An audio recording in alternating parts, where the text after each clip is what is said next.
The Riverlands have a particularly bloody history. Wars have been fought all over the Riverlands since the dawn of time. No place has bled like the Riverlands, and the trees drink the blood, and no place, as far as weirwoods go, is as strong as the Riverlands. You see Daemon Targaryen take Harrenhal without bloodshed. He also has a weirwood dream. But what's really happening? Why is it happening? Sit back, relax, and let me tell you a story. The Riverlands are at the heart of Westeros, the heart of magic. The Riverlands are at the center of the continent, packed with thousands of years of lore, legendary castles, and holdfasts. The Riverlands are the gateway to north and south, east and west, and at the dawn of time, the children of the forest ruled the rivers. In Game of Thrones, the children are thought to be lost, but we see that's a lie when Bran Stark goes beyond the wall to reach the three-eyed raven. The guy that Bran met in the cave was Bloodraven. Bloodraven will actually be appearing in the new series The Game of Thrones is filming called A Knight of the Seven Kingdoms, which is the Tales of Duncan. But before we can move forward, we must go back, way back, to the coming of the first men. Some 12,000 years ago, the first men appeared from the east, crossing the broken arm of Dorne before it was broken. They came with bronze swords and great leathern shields, riding horses. No horse had ever been seen on this side of the narrow sea. No doubt the children were frightened by the horses as the first men were by the faces in the trees. As the first men carved out holdfasts and farms, they cut down the faces and gave them to the fire.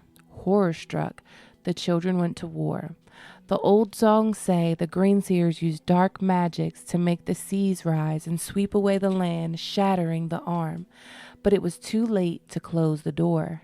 The wars went on until the earth ran red with blood of men and children both, but more children than men. For men were bigger and stronger, and wood and stone and obsidian make a poor match for bronze.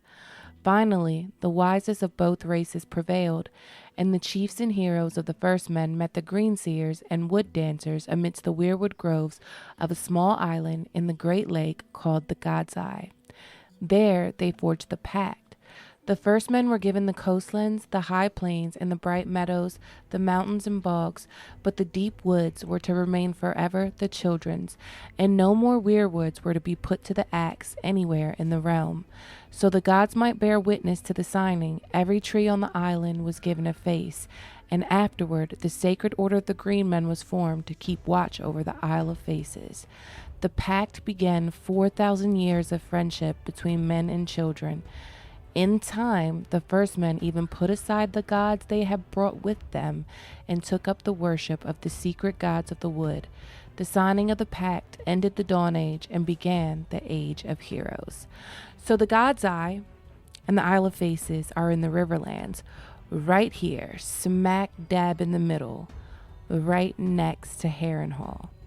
But before Harrenhal was built, the Andals came to Westeros with their seven-pointed star, and no place bled like the Riverlands. The children of the forest warred with the Andals, and the first men fought by their side. Westeros worshipped the old gods, the faces in the trees, the bark as white as bone with the red leaves shaped like bloody hands. But the Andals worshipped the seven gods, the father, the mother, the warrior, the maiden, the smith, the crone, and the stranger. And they were determined to destroy the gods of old. In their zeal for the seven, the conquerors looked upon the old gods of the first men and the children of the forest as little more than demons, and fell upon the weirwood groves, sacred to them, with steel and fire, destroying the great white trees wherever they found them, and hacking out their carved faces. The great hill called High Heart was especially holy to the first men, as it had been to the children of the forest before them. Crowned by a grove of giant weirwoods, ancient as any that had been seen in the Seven Kingdoms, High Heart was still the abode of the children and the green seers. When the Andal king, Eric the Kinslayer, surrounded the hill, the children emerged to defend it, calling down clouds of ravens and armies of wolves, or so the legend tells us.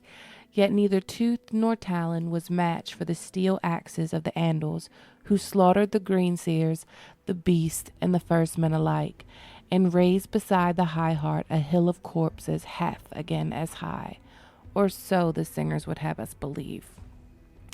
The Andals were awful. Like, how awful do you have to be for the Brackens and the Blackwoods to make common cause against you? Because at one point, they did. But anyway, Highheart is also home of the ghost of Highheart, the little old lady who tells the Brotherhood without banners her dreams in exchange for Tom O'Sevens to sing her Jenny song. She predicts the Red Wedding, Renly's death, Balon Greyjoy's death, the death of many kings. The death of kings is important. But when she talks to Beric, she tells him the old gods don't like R'hllor. She tells them, you'll see nothing here in your fires. The old gods are still here, shrunken and withered, but still here. Look into your fires, Pink Priest, and you will see. Not now, though. Not here. You'll see nothing here. This place belongs to the old gods still. They linger here as I do, shrunken and feeble, but not yet dead. Nor do they love the flames, for the oak recalls the acorn. The acorn dreams the oak. The stump lives in them both. And they remember when the first men came with fire in their fists. I believe 100% that the ghost of Highheart is the woods witch that Jenny of Oldstones brought to court. So during the reign of Aegon the Unlikely, his son and heir was named Prince Duncan Targaryen. He was called the Prince of Dragonflies, and Jenny was Jenny of Oldstones with the flowers in her hair.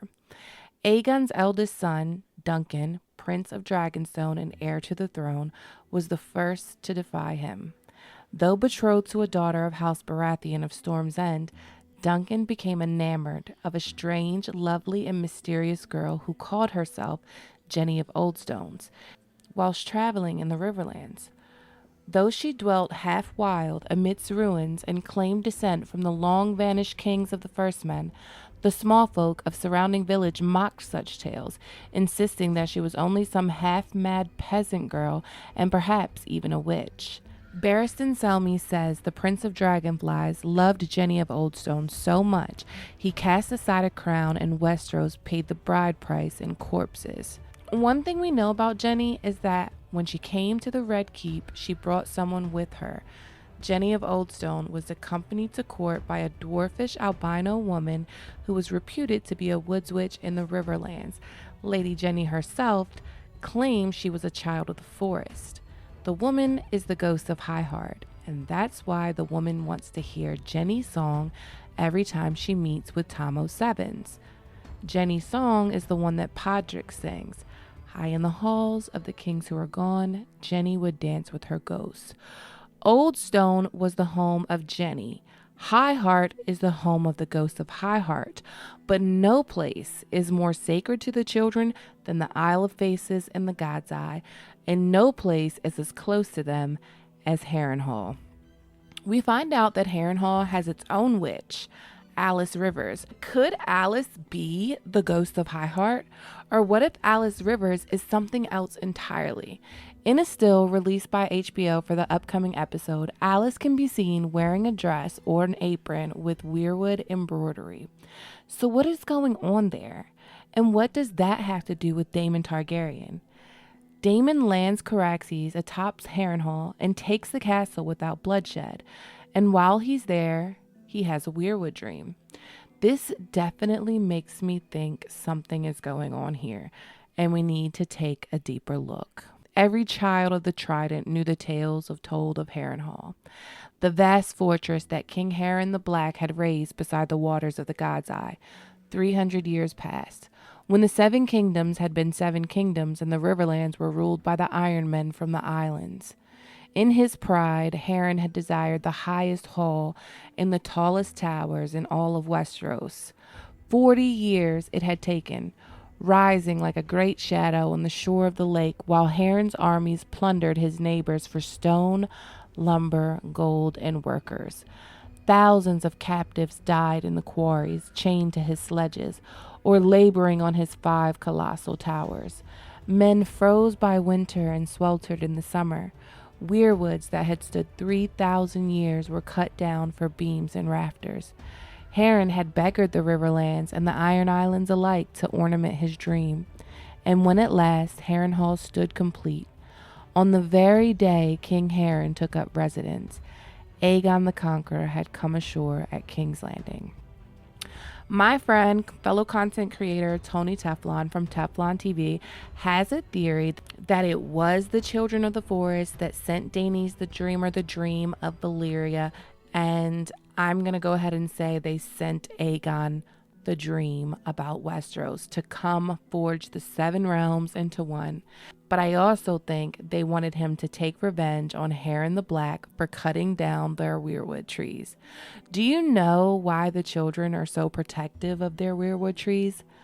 They are their gods, but they also are so much more than that. A reader lives 1,000 lives before he dies, said Jojen. The man who never reads lives only one. The singers of the forest had no books, no ink, no parchment, no written language. Instead, they had the trees, and the weirwoods above all. When they died, they went into the wood, into the leaf and limb and root, and trees remembered. All their songs and spells, their histories and prayers, everything they knew about this world. Maesters will tell you that the weirwoods are sacred to the old gods. The children believe they are the old gods. When the children die, they become part of that godhood. Now you see why the trees are so sacred, and why Harrenhal is so cursed. Somehow, when Harren was finished, Aegon the Conqueror landed at the mouth of the Black Water. He had a dream of a long, terrible winter where White Walkers would come in the night, and he knew he was the one to bring Westeros together to fight it. The Song of Ice and Fire. But first, he must conquer. Aegon was coronated, and the first place he went was Harrenhal. King Harren the Black took refuge in his supposedly impregnable stronghold, the largest castle ever raised in Westeros. Harrenhal boasted 5 gargantuan towers, an inexhaustible source of fresh water, huge subterranean vaults well stocked with provisions, and massive walls of black stone higher than any ladder and too thick to be broken by any ram or shattered by a trebuchet. Harren barred his gates and settled down with his remaining sons and supporters to withstand a siege. Aegon of Dragonstone was of a different mind. Once he had joined his power with Edmund Tully and the other river lords to ring the castle, he sent a maester to the gates under a peace banner to parley. Harren emerged to meet him, an old man in gray yet still fierce in his black armor. Each king had his banner bearer and his maester in attendance, so the words that they exchanged are still remembered.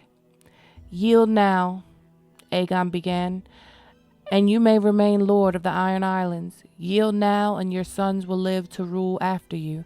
I have 8,000 men outside your walls." "What is outside my walls is no concern to me," said Harren. "Those walls are strong and thick, but not so high as to keep out dragons. Dragons fly." "I built in stone," said Harren. "Stone does not burn." To which Aegon said, "When the sun sets, your line shall end." As the last light of sun faded, Black Harren's men stared into the gathering darkness, clutching their spears and crossbows. When no dragon appeared, some may have thought that Aegon's threats had been hollow. But Aegon Targaryen took Balerion up high through the clouds, up and up until the dragon was no bigger than a fly upon the moon. Only then did he descend, well inside the castle walls, on wings as black as pitch. Balerion plunged through the night, and when the great towers of Harrenhal appeared beneath him, the dragon roared his fury and bathed them in black fire shot through with swirls of red. "Stone does not burn," Harren had boasted, but his castle was not made of stone alone. Wood and wool, hemp and straw, bread and salted beef and grain all took fire. Nor were Harren's iron men made of stone.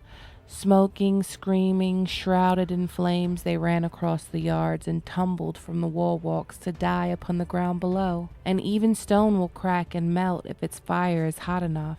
The river lords outside the castle walls said later that the towers of Harrenhal glowed red against the night like 5 great candles, and like candles they began to twist and melt as runnels of molten stone ran down their sides. Harren and his last sons died in the fires that engulfed his monstrous fortress that night. House Hoare died with him. Do you really think it's a coincidence that Aegon has a dream and he arrives as soon as Harrenhal is finished? Harren used weirwoods that stood for thousands of years, cut them down, and the day his castle is finished, the last stone is laid, Aegon lands in Westeros, due to a dream that he's had. And he burns Harren the Black and all of his sons, ending their entire house. Maybe it's a coincidence, maybe it's not. But if the children of the Forest have their hand in bringing Aegon to Westeros, and of all people, they definitely know the long night is coming, what else do they have their hand in? Well, Daemon is in Harrenhal with Alys Rivers, and he's dreaming some dreams. So who's Alys Rivers? Why is she appearing in Daemon's weirwood dreams? What is she doing? What is going on in Harrenhal? So from this point on, there will be spoilers from Fire and Blood. In Fire and Blood, it says that Alys Rivers is the bastard daughter of Lionel Strong. Lionel Strong was the father of Sir Harwin Strong, Breakbones, Rhaenyra's lover and father of Rhaenyra's children. So she would be the sister of Breakbones and Larys the Clubfoot. Fire and Blood says this. Who was this woman? A serving wench who dabbled in potions and spells, says Munkin. A woods witch, claims Septon's Eustace. A malign enchantress who bathed in the blood of virgins to preserve her youth, Mushroom would have us believed. So in Fire and Blood, they say she's Lionel's daughter, but Mushroom says that she's much, much older, and she's actually a milk mother or wet nurse to Lionel's sons. Now, the actress that plays Alys did an interview, and she says that Alys can see the future, and she is potentially 400 years old. It is said in the books that whatever her powers were, Prince Daemon was immune to them, for little is heard of his supposed sorceress while Daemon held Harrenhal. Well, we see that that's not true. In the books, we know Daemon abandons Harrenhal and takes King's Landing with Rhaenyra. So Aemon and Criston Cole, they celebrate. He's like, he ran from me, my uncle ran from me, rather than face me. No, baby, he laid a trap and you fell for it. And when word came that King's Landing had fallen, Aemon lost his shit. Harrenhal paid the price. Lord Simon, all of House Strong, even bastards of House Strong, were all put to the sword, fed to Rhaegar, everyone except for Alys Rivers. Prince Aemon had taken her into his bed as a prize of war soon after he took Harrenhal. Criston Cole and Aemon, they fight about what to do next. They can't make up their mind. Aemon wants to stay in Harrenhal with Alys. Like, he can't leave her. And Criston, was like, leave, I'm leaving you here. Fine, stay here. Nurse on her. Aemon gets Alys pregnant. She's found naked in the Godswood with one hand on her swollen belly. I have the dragon's bastard in me. I can feel his fires licking at my womb. Aemon is running around setting the Riverlands on fire.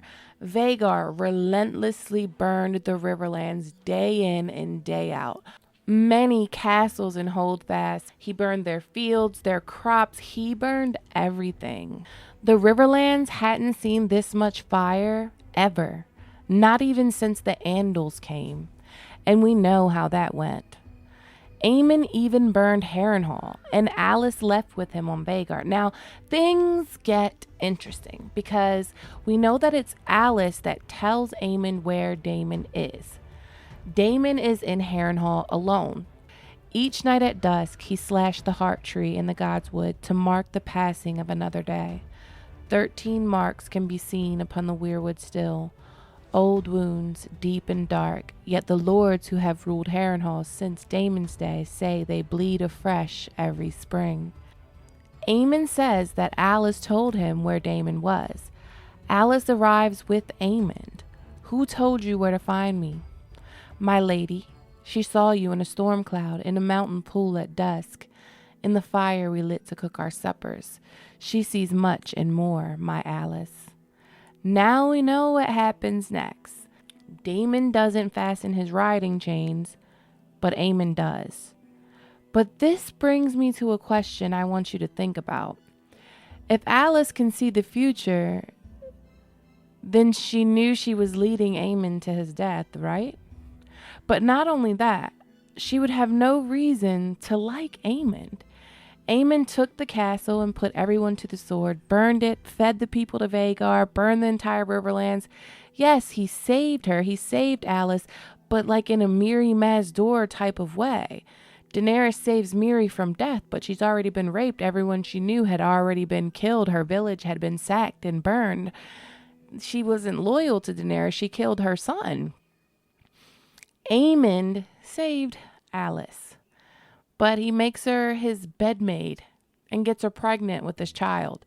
If she has any connection to the old gods in the Riverlands, as it seems that she does on the show, in the books, it seems like she's much more of like a Melisandre-ish character. But if she's connected to the old gods, then she has no reason to like Aemon, especially considering that Daemon took the castle without bloodshed and harmed no one, and Aemon did the opposite, mostly for shits and giggles. Now, when the battle above the God's Eye takes place, Daemon does not strap himself into the saddle. Does he already know what will happen, and how does he know this? Well, I have a theory that I wrote 3 years ago that Daemon Targaryen could potentially be the green seer that came before Brynden Rivers, aka Bloodraven. Now, a green seer is what Bran is and what Bran becomes. Only one man in 1,000 is born a skin changer, Lord Brynden said one day after Bran had learned to fly. And only one skin changer in 1,000 can be a green seer. I thought the green seers were wizards of the children, Bran said. The singers, I mean. In a sense, those you call the children of the forest have eyes as the golden as the sun, but once in a great while one is born amongst them with eyes as red as blood, or green as the moss on a tree in the heart of the forest. By these signs do the gods mark those they have chosen to receive the gift. The chosen ones are not robust, and their quick years upon earth are few, for every song must have its balance. But once inside the wood, they linger long indeed. 1,000 eyes, 100 skins, wisdom deep as the roots of ancient trees. Green seers. It's funny that Bloodraven says that the ones that are marked by the gods to receive these gifts have green or red eyes, because Bran does not. He doesn't. Bloodraven does, though, and so does the ghost of Highheart. And so does Melisandre, and so does Ghost, and so does Drogon.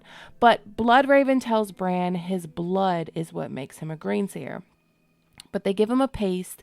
It's called weirwood paste, and some will tell you that Jojen was in the paste, and the paste is said to awaken your gifts.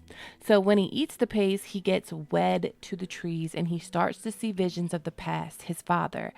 Bran's visions even go back to humans being sacrificed to the weirwoods, like he goes way back into time. Now, Bloodraven tells Bran his blood makes him a green seer. Bran is half Stark, half Tully. So what is it about his blood that's so special? Bloodraven is a green seer as well. His blood is half Targaryen and half Blackwood. They both have the blood of the first men running in their veins. Could that be it? Well, Daemon has that too. Daemon is the great-grandfather of Bloodraven, for one, but let's get into Daemon's lineage. Daemon is the son of Alyssa and Balon, brother and sister. Balon and Alyssa are the children of Jaehaerys and Alysanne, brother and sister. They are the children of Aenys Targaryen and Alyssa Velaryon. Alyssa Velaryon is the daughter of Aethon Velaryon and Alara Massey. Considering that there are 2 generations of incest with the same DNA, Daemon is 1/4 first man and 3/4 Targaryen. Crazy, right? So House Massey of Stone Dance were first men that fought the Andals. The Massies were vassals of the Storm King. It was the Storm Kings of old that consorted with the children of the forest to build Storm's End. One of the ancient Storm Kings even gave the Rainwood back to the children of the forest after it was taken, but the Andals ended up taking Stone Dance and killed the king and took their daughter.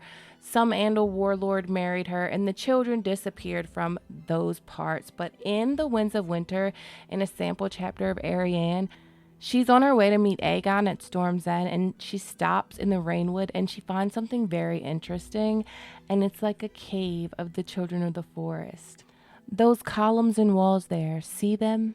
Faces, Arianne said. So many sad eyes staring. This place belonged to the children of the forest 1,000 years ago. She finds a cave system of the children of the forest, like the one Bran is in north of the wall, and like the one that I think exists at Harrenhal, well, the Isle of Faces. So if green seeing is tied to the blood of the first men and the children, Daemon has it. I don't even think it's tied to the blood of the first men. I think if you are a skin changer, you can be a green seer. And I think if you are a dragon rider, you are a skin changer. Which is why I think if Nettles is Leaf, then that's why she can tame the dragon, because she's a skin changer. And it works both ways. Now we know of Bloodraven being a green seer. Daemon is his great-grandfather. They both wielded Dark Sister. They are both shady as hell.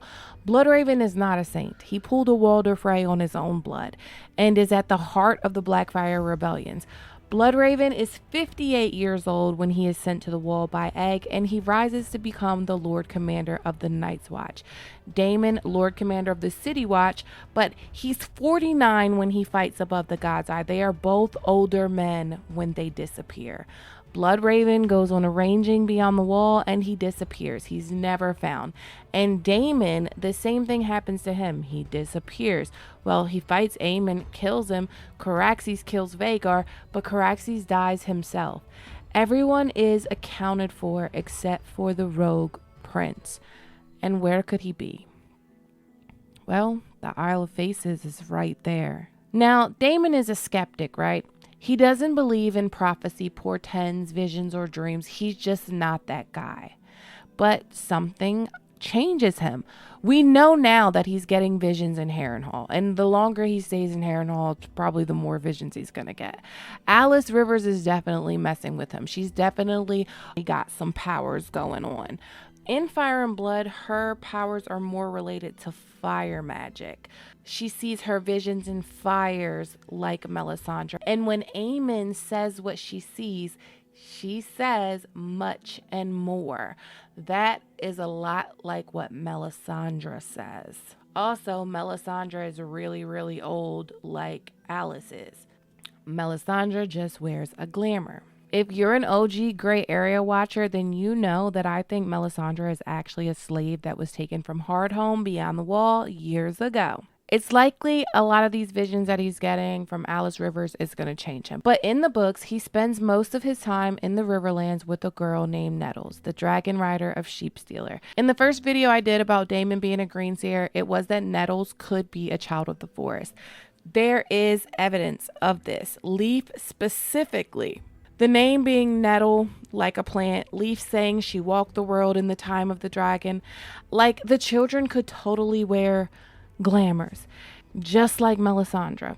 But Daemon's relationship with Nettles is definitely odd. So Nettles is a dragon seed that claims Sheepstealer. People keep saying Nettles is cut from the show, and I'm telling you right now, there is no way. Some people say she's Daemon's daughter. Some people say she's his lover. I'm not sure what their relationship is, but they definitely do love each other. But I really think their relationship is more of a teacher-student relationship. He shows her how to bathe, how to brush her hair. He teaches her things, gives her gifts in exchange for, I don't know. Is he in love with her? I'm not sure. It seems like a Jenny of Oldstones, Prince Duncan Targaryen type of thing, because surely Sheepstealer and Caraxes together could have taken Rhaegar. But for some reason, Daemon went alone. Surely he could have baited Aemon and surprised him with 2 dragons. But Daemon goes alone. How the prince and his bastard girl spent their last night beneath Lord Mooton's roof is not recorded. But as dawn broke, they appeared together in the yard, and Prince Daemon helped Nettle saddle Sheepstealer one last time. It was her custom to feed him each day before she flew. Dragons bend easier to the rider's will when full. The morning she fed him a black ram, the largest in all of Maidenpool, slitting the ram's throat herself. Her riding leathers were stained with blood when she mounted her dragon, and her cheeks were stained with tears. No word of farewell was spoken between man and maid, but as Sheepstealer beat his leathery brown wings and climbed into the dawn sky, Caraxes raised his head and gave a scream that shattered every window in Jonquil's tower. Why did Caraxes act like this? Whatever it was, Daemon went to Harrenhal to finally end Aemond, and Daemon is never found. Now, some will say Daemon wanted to end the war, so he sacrificed himself, and I might agree with that it was just to end the war. Okay, maybe, but not Caraxes. Like, he wouldn't sacrifice Caraxes like that just to end the war. There was more to this. I think Daemon knew he would die, in a sense, but not only that, I think he finally knew what was coming for Westeros, the Long Night, and he sacrificed himself and Caraxes. The weirwood trees drank the blood of 2 dragons and a Targaryen prince. I think the Green Men took Daemon out of the water and onto the Isle of Faces, and there his watch began, until his great-grandson Bloodraven took the reins. Now, the war truly ended when Daemon killed Aemon. Yes, people still squabbled, but the war truly ended with these two. If you think about Bloodraven spent a lot of his years stopping wars, in the midst of them, before they happen, because wars are bad for the realm when we need to be worrying about the threat in the north. Narratively, though, it just makes so much sense for Daemon to sacrifice himself for the greater good. Not for his house, not for House Targaryen, but of the realm. A man that has been so selfish, so defiant, so set in his ways, so consumed with the legacy of his house, to sacrifice himself, to be intertwined in the trees, learning the ways of the old gods. Some may say he always wanted the throne. Well, maybe he has one now. But it's not made of swords, it's made of wood. Before them, a pale lord in ebon finery sat, dreaming in a tangled nest of roots. A woven weirwood throne that embraced his withered limbs as a mother does a child. His body was so skeletal and his clothes so rotted that at first Bran took him for another corpse. A dead man propped up so long that the roots had grown over him, under him, and through him. What skin the corpse lord showed was white, save for a bloody blotch that crept up his neck onto his cheek. His white hair was fine and thin as root hair, and long enough to brush against the earthen floor. Roots coiled around his legs like wooden serpents. One burrowed through his breeches into the dissected flesh of his thigh, to emerge again from his shoulder. A spray of dark red leaves sprouted from his skull, and gray mushrooms spotted his brow. A little skin remained stretched across his face, tight and hard as white leather. But even that was fraying, and here and there the brown and yellow bone beneath was poking through. God, Bloodraven is actually described as pretty disgusting when Bran finds him in that weirwood throne. But what do you think? Like, could Daemon be a greenseer, or could he be like the potential candidate trained for one? If we are to believe that the children of the forest have their hand on this story, on this world, if they sent Aegon Dreams to come to Westeros to fight for the living against the threat that was coming, if they sent Aegon Dreams that brought him to Harrenhal to seek revenge on Harren for cutting down their trees, why then would a servant of the old gods like Alys Rivers, why would she team up with Aemond? She knew he would die. She brought Aemon right to Daemon knowing he would die. She led the mouse right to the cat, and somehow Daemon knew not to strap in his riding chains, which gave him the ability to leap from Caraxes onto Rhaegar and slay Aemon. Now let's say Alys is on Daemon's side and she's trying to fulfill some prophecy or something. We've seen this before with the Ghost of Highheart. The Ghost of Highheart told Jaehareys that the prince that was promised would come from his line, and then he forced his daughter Rhaella and his son Aerys to marry. They were Rhaegar Targaryen's parents, and Rhaegar's birth was celebrated with a big blaze at Summerhall that killed many Targaryens and Jenny of Oldstone. Prophecy wrong.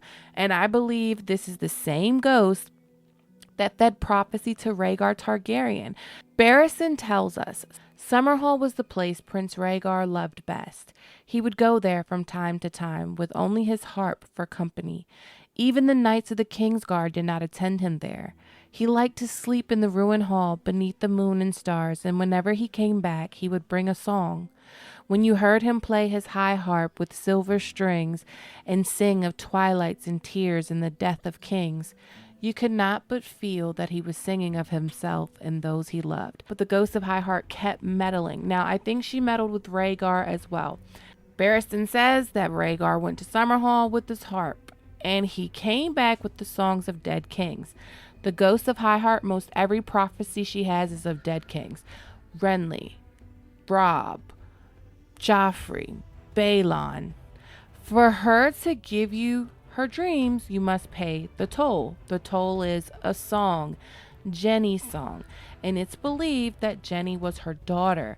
Jenny was of some relation to her, some importance to her. Jenny died at the Great Fire at Summerhall. Rhaegar goes there with his harp, plays her songs. She gives him prophecy. He comes back with songs of dead kings. You see where I'm going with this? And I specifically think that she told him about Lyanna.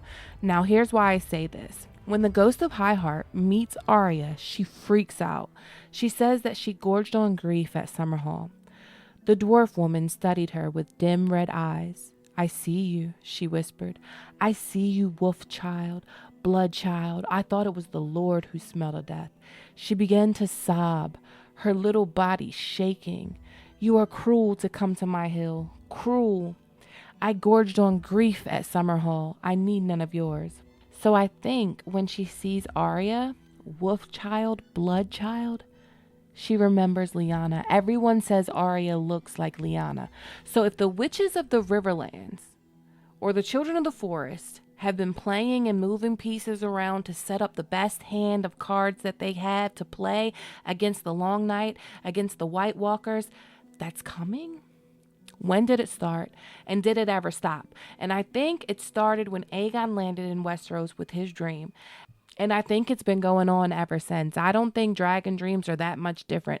Melisandre says all dreams come from the other. And the person that she sees as the other's champion is Bloodraven and Bran. So what is really going on? In the show, Daemon has a vision. The vision is Alys Rivers. Daemon is in front of the weirwood. Alys Rivers says, "You'll die in this place." And it reminded me so much of Mira Reed telling Bran Stark, you died in that cave. Because when you do become the three-eyed raven, when you get that big weirwood download, you're not who you were anymore. Bran tells Mira he's not really Bran anymore. He remembers what it was like to be Bran, but now he remembers so much else. So does Daemon die and they just don't find his body? That would be boring. Or is something bigger going on? And do the children of the forest use him and his powerful king's blood, blood of the dragon, to become Bloodraven's predecessor? What do you think? As always, thanks for watching. Okay, my sweet summer children, have a good day.